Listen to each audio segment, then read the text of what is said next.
বৌমা শাশুড়ির এই ঝগড়ার প্রধান কারণ হচ্ছে জেনারেশন গ্যাপ, ঠিক কিনা?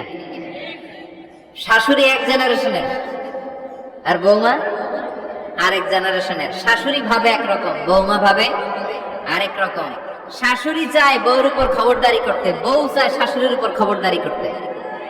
এই ডমিনেটিং এর কারণে কিলাকিলি আসলে নেই, এটা ঠিক না। আমার শাশুড়ি মায়েরা যারা আছেন, প্রথমে শাশুড়ি দিয়ে শুরু করি। আমার মাইকের আওয়াজ যে ঘরগুলোতে যায়, আমার শাশুড়ি মাদেরকে বলবো, বউদের উপর অত্যাচার করবেন না। ছেলেরে প্রশ্ন করে, তোর কাছে তোর বউ বড় না আমি বড়? আছে না নাই? এটা একটা প্রশ্ন হইলো। তোর বউ বড় না আমি বড়? দুইজনেই বড়।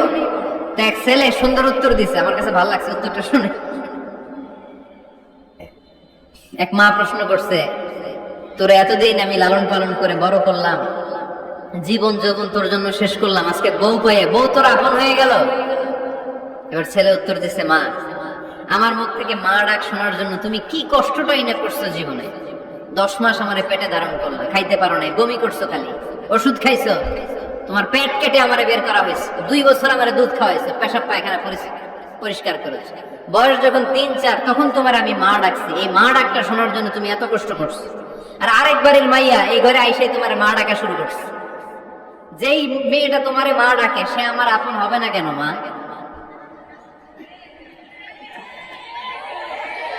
ঠিক কিনা?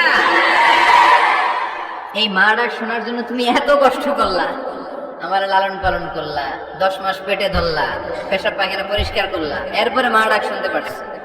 আর আরেকবারের মেয়ে জানা নাই চিনা নাই এসেই তোমার ডাকা শুরু করছে মা। তো যে আমার মারে মা ডাকে তার স্থান তো আমার কলিজায়, ঠিক কিনা? শাশুড়ি আম্মারা যারা আছেন, প্লিজ বৌমাদেরকে কষ্ট দিয়েন না। অনেক শাশুড়ি আছে পান থেকে চুন খসলে রেগে যায়, পদে পদে স্ত্রীর ভুল ধরে, বউয়ের ভুল ধরে, আছে না নাই? এটা করবেন না।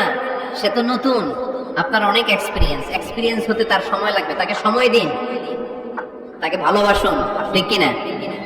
না বুঝে সামান্যতে বৌমারে বদদোয়া দেয়, এরকম আছে না নাই? কিন্তু বুঝতে চায় না, বৌমারে যদি বদদোয়া দেয় তাহলে তার নিজ ছেলের পরিবারের ক্ষতি। পেটে ধরা যে ছেলে, ছেলের পরিবারের কিন্তু ক্ষতি, তার আপন নাতি নাতনিদেরই ক্ষতি। আওয়াজ করে বলেন ঠিক কিনা? বৌমাকে বদদোয়া দিয়েন না। বৌমাকে নিজের মেয়ের মতো দেখবেন। সমাধান আমি দিচ্ছি, কেমন দেখতে হবে?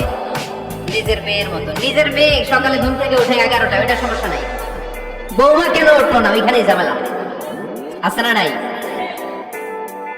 মেহেরবানি করে আপনার বৌমাকে আপনার নিজের মেয়ের মতো দেখেন। নিজের মেয়ের যেমনি আদর করেন তাকেও অমনি আদর করেন। আপনার বৌমারে যদি আপনি কষ্ট দেন, মনে রাখবেন আপনার নিজের মেয়েটাও আরেকবারের বউ হয়ে কয়েকদিন পরে যাবে। আপনি যা যা করবেন আপনার মেয়েকেও তারা ওই রকম কষ্ট দিয়ে বাড়িতে ফিরিয়ে দিবে। চিল্লায় বলেন ঠিক কিনা? খবরদার, টিট ফর ট্যাট। ইট্টি মারলে পাটকেন্টি খেতে হয়। এজন্য শাশুড়ি আম্মা জানারা যারা আছেন, বৌমার সাথে খারাপ আচরণ করবেন না মেহেরবানি করে। তাকে আপনি কষ্ট দিলে আপনার নিজের মেয়েটাও আরেক বাড়ির বৌমা হবে, সেও ওই বাড়িতে এই কষ্টগুলো ভোগ করবে। এগুলো যখন আপনি শুনবেন তখন আপনার চোখ দিয়ে পানি পড়বে কি পড়বে না? পড়বে। এবার আসেন বৌমার কথা বলি। বৌমা যারা আছেন মেহেরবানি করে, বৌমা যারা আছেন মেহেরবানি করে আপনার শাশুড়ি আম্মাকে নিজের মায়ের জায়গায় রাখবেন। আপনার বাড়ি ছেড়ে নতুন বাড়িতে আসছেন, তো এটাই তো আপনার বাড়ি। আপনার মা রেখে দিয়ে নতুন মা পাইছেন, এটাই তো আপনার মা।